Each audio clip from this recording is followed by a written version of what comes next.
Hello everyone, in tonight's video I'm going to use one of these feathers, well, this one, and both are peacock feathers, prime feathers for prime flight feathers, so they're amazing when it comes to taking off biot. So I'm using this one, you will see later, because of the contrast it has. It has this little edge that's somehow like brownish reddish cream color, not sure what to call this color, and it has white stripe on it. Looks very nice, maybe like PMDs in USA, I guess, or something more pale in Europe. Not sure about names for those bugs, but not very important. This one has more brownish and grayish tints to it, so it will have like brownish rib and like gray color base of the body. Both of these have those longer fibers here, barbs, and those barbs can be used instead of bites. So if you have a longer hook, just use these. Also, just take one barb, you don't need to use the clump, so just one would be enough. So without any further ado, let's make some pretty fly. So let me start with hooking device. It's 900 BL TMCO, size 16.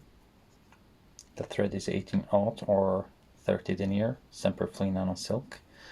And I'll just catch my thread near the eye. I'm gonna put a nice solid foundation up until here, and then cut the excess. Keep this piece of thread, you'll need it for later to split the thread. Now, usually what I would do, like, make a nice thread foundation over your hook. I'm not going to do that. I'm going to build my taper over here first. So first I'm going to catch just 3 barbs of coq de leon. I will align them first, and I'll just catch 3.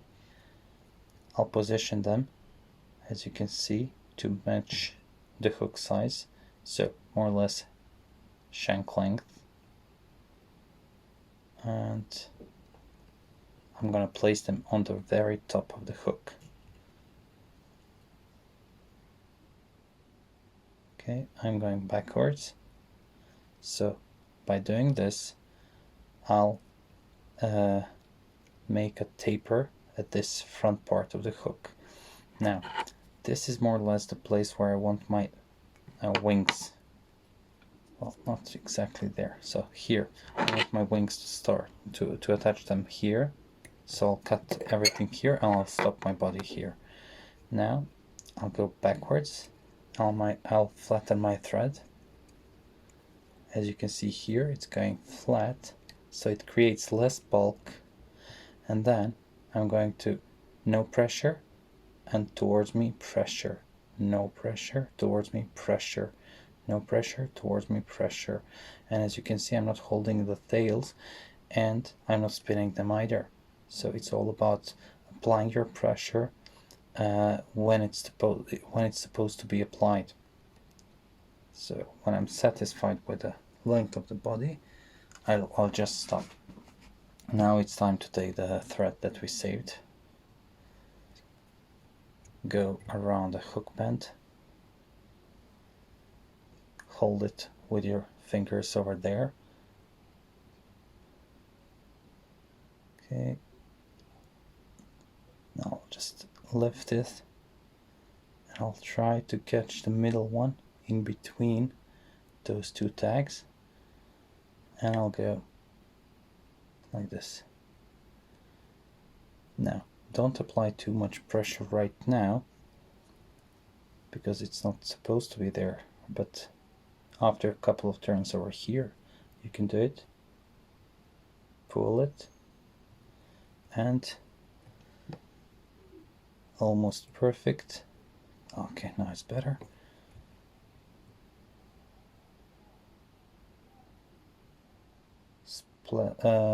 Split your thread as much as you want, and then, as you can see, again, by using right pressure.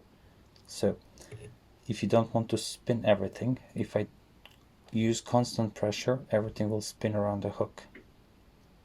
But if you, okay, let me position this so you can see it. If you, so this is no pressure, just tight, and then at the opposite side of the thread, just pull. No, pull. No, pull. And then stop.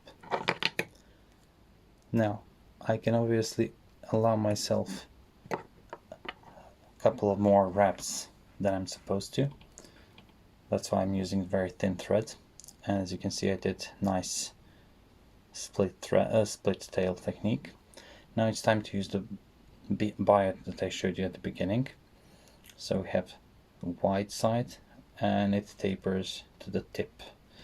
Now what I want to do, I did it in a couple of videos. Turkey biot technique is one of my videos where I first showed it. What I want to do is I want to cut it lengthwise to make it more narrow in order to allow myself to tie it in closer to the head. And you will see by the end of the body why I did it. Now I'll flatten my thread again and I'll go backwards in open but touching turns, and right about here. So the flat white part is going downwards. Now notice this, I'll just spin my bobbin counterclockwise. I'll need to do it more. So the thread will actually lay towards my fingers and catch the biot here. Now you don't want to do it too close to the tails because you'll actually put them back together, which is like obviously not something you want to do. Now another thing to pay attention to is how smooth your body is. That's what makes biot to lay flat and to adhere to the underbody. So when you use some glue, it's going to be more secure.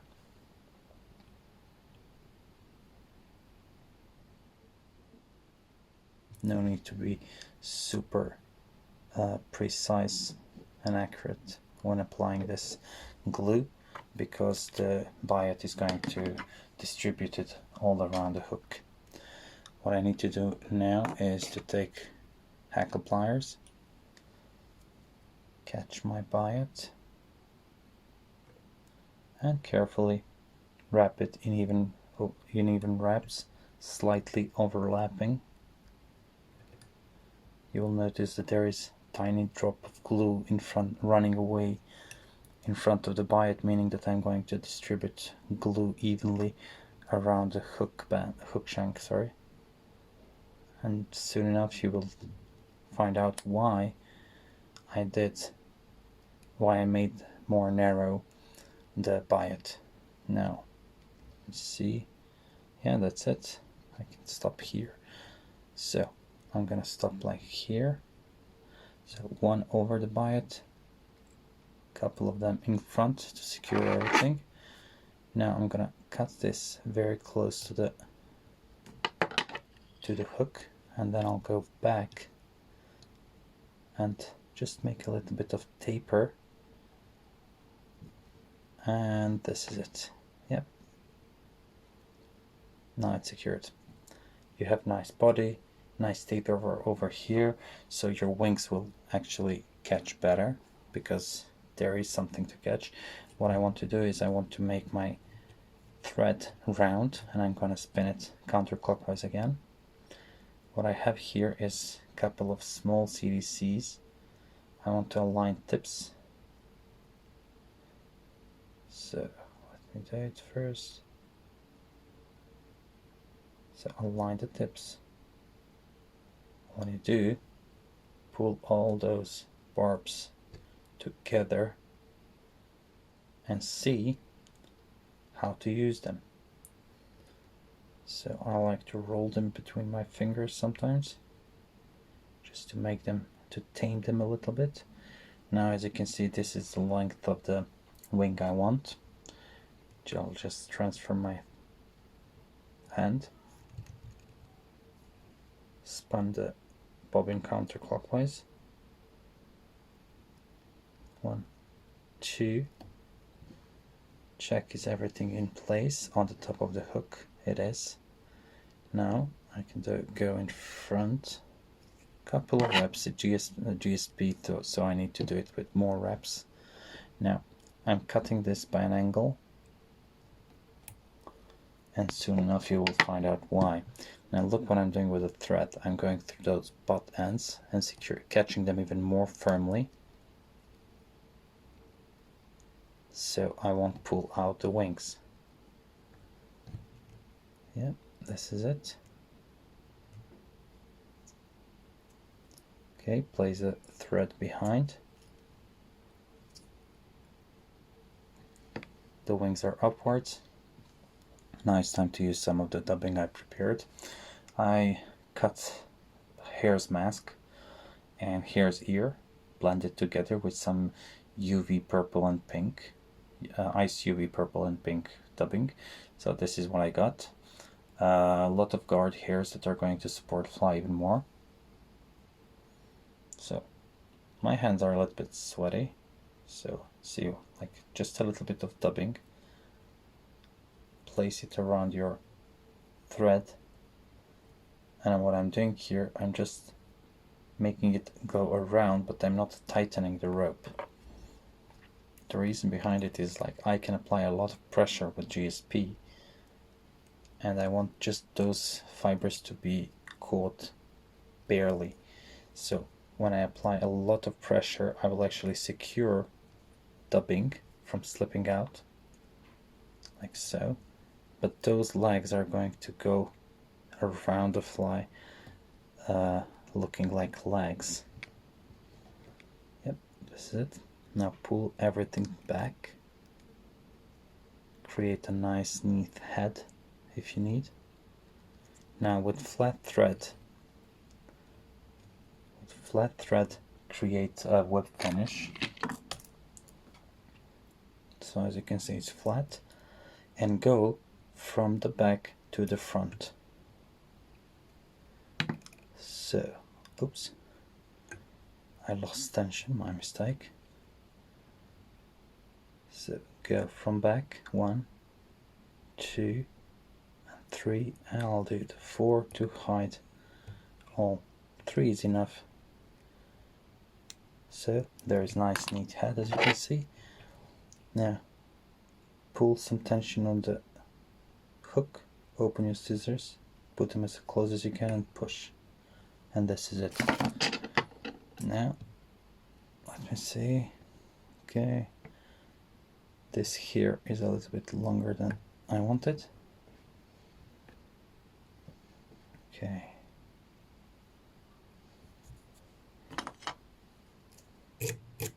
brush out. You have those nice buggy legs, nice tapered body,